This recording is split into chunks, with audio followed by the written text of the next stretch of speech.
Salut, vous venez de redémarrer votre ordinateur qui est basé sur un système d'exploitation Linux et malheureusement vous vous retrouvez sur cette interface. Donc, il y a plusieurs causes pour ce problème, donc je ne vais pas perdre votre temps à vous expliquer les causes.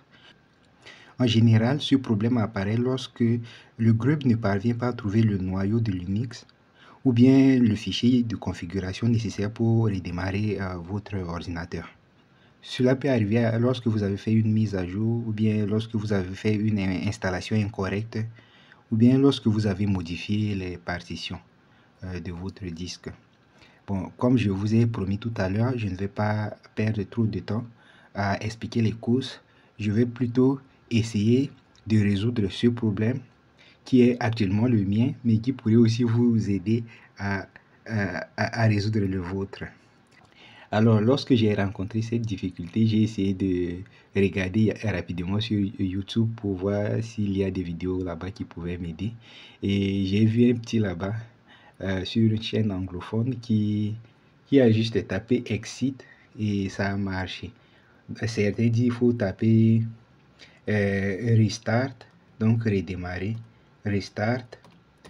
Mais comme vous avez déjà remarqué, je fais cette vidéo parce que toutes ces solutions n'ont pas marché pour moi. On peut même essayer ensemble. Je vais taper Restart.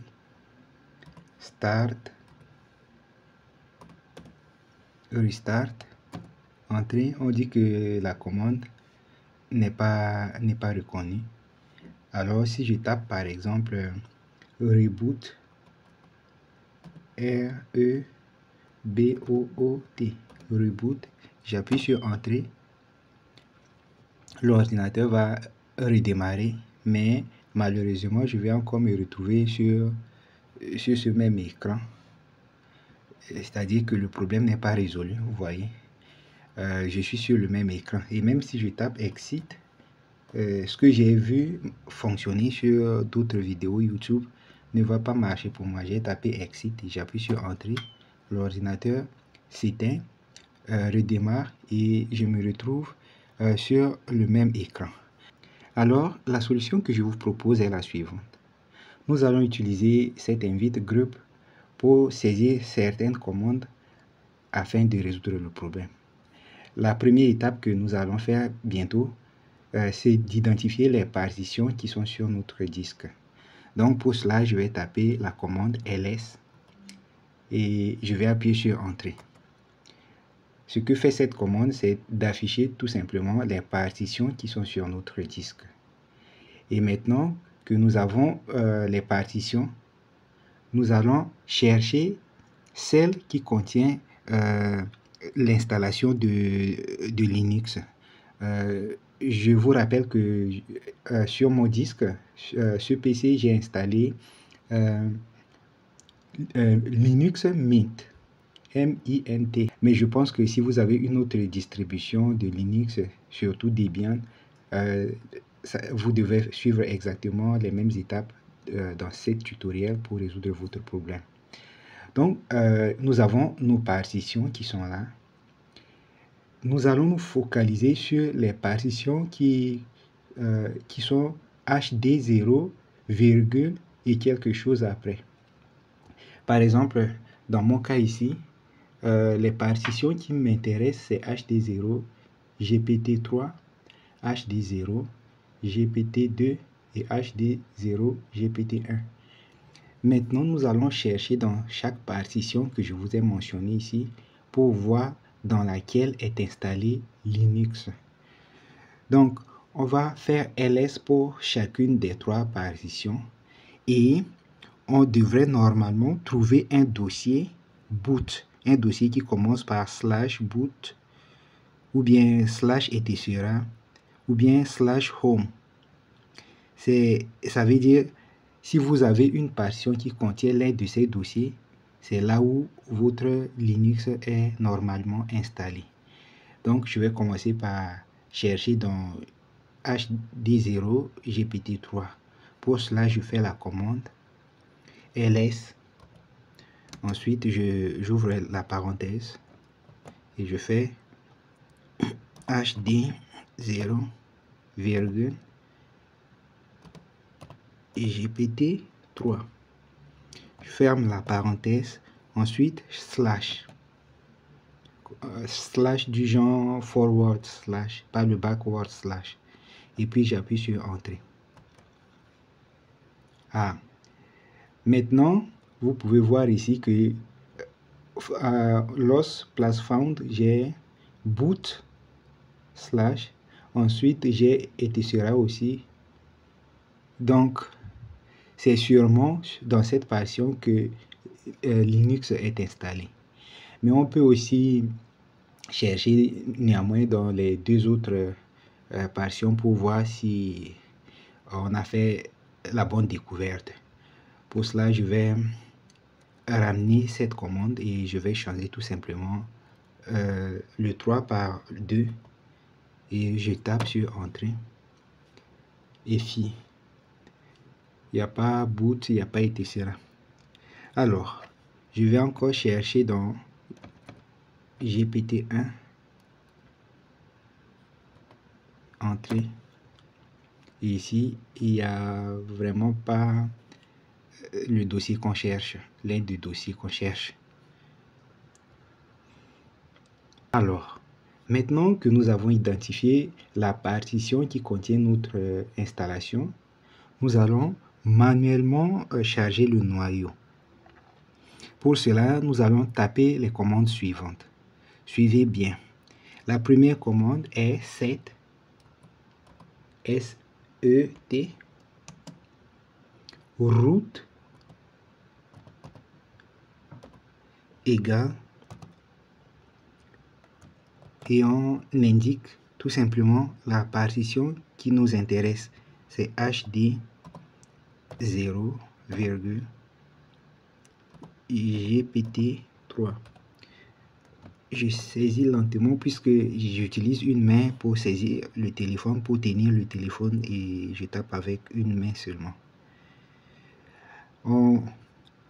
Ouais, c'est bon. Donc, retenez bien la commande set, S-E-T, slash, espace, pardon, SET, espace, root, égale, et on indique la partition, et puis Entrée. C'est fait. La deuxième commande, on commence encore par set, espace, préfixe,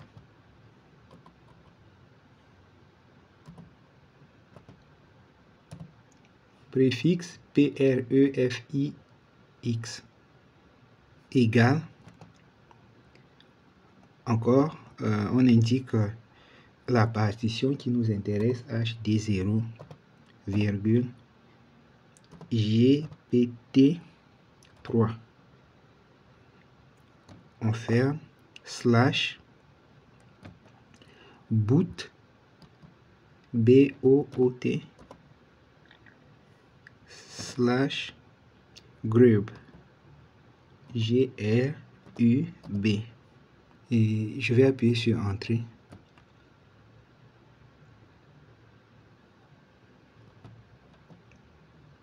INS mode norme.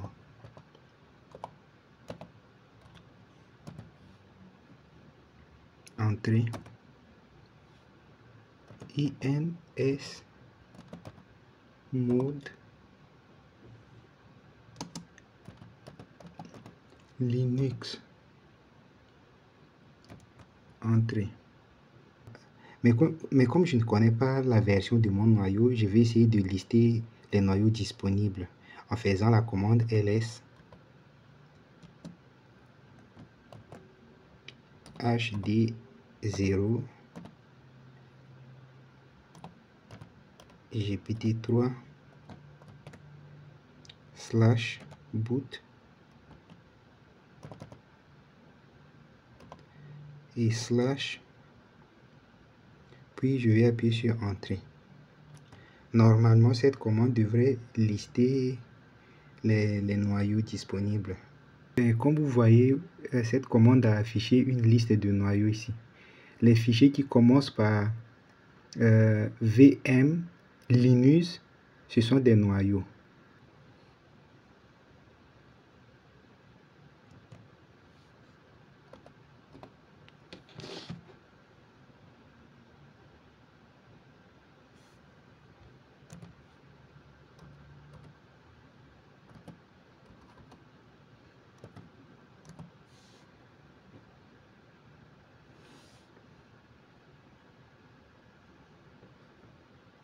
espace route égale /dev /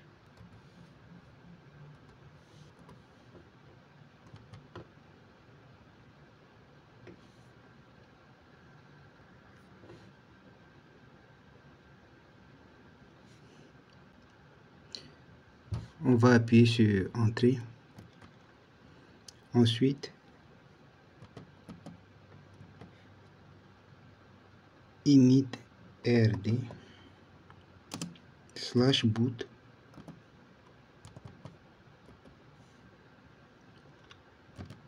/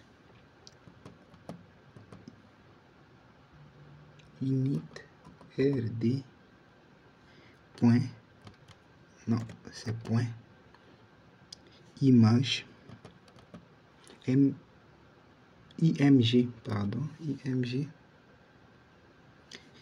tiret, et on regarde ici, nous avons ça par exemple, init rd image, la version est la suivante, 6.8.0-51-générique.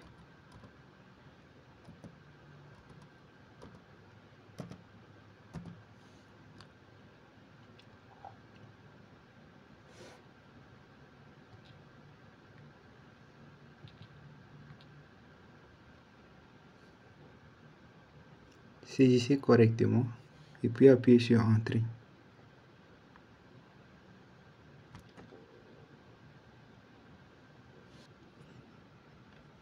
La dernière commande après avoir saisi tout cela, c'est boot. Saisissez boot puis appuyez sur entrée.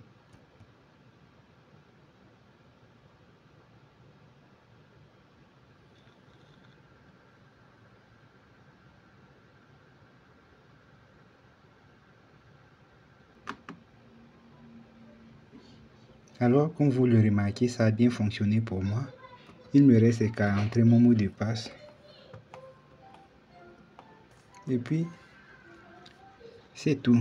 Je peux maintenant tranquillement utiliser mon ordinateur. Les amis, c'est tout pour cette vidéo. Si vous l'avez aimé, likez-la, partagez-la avec vos amis et vos proches.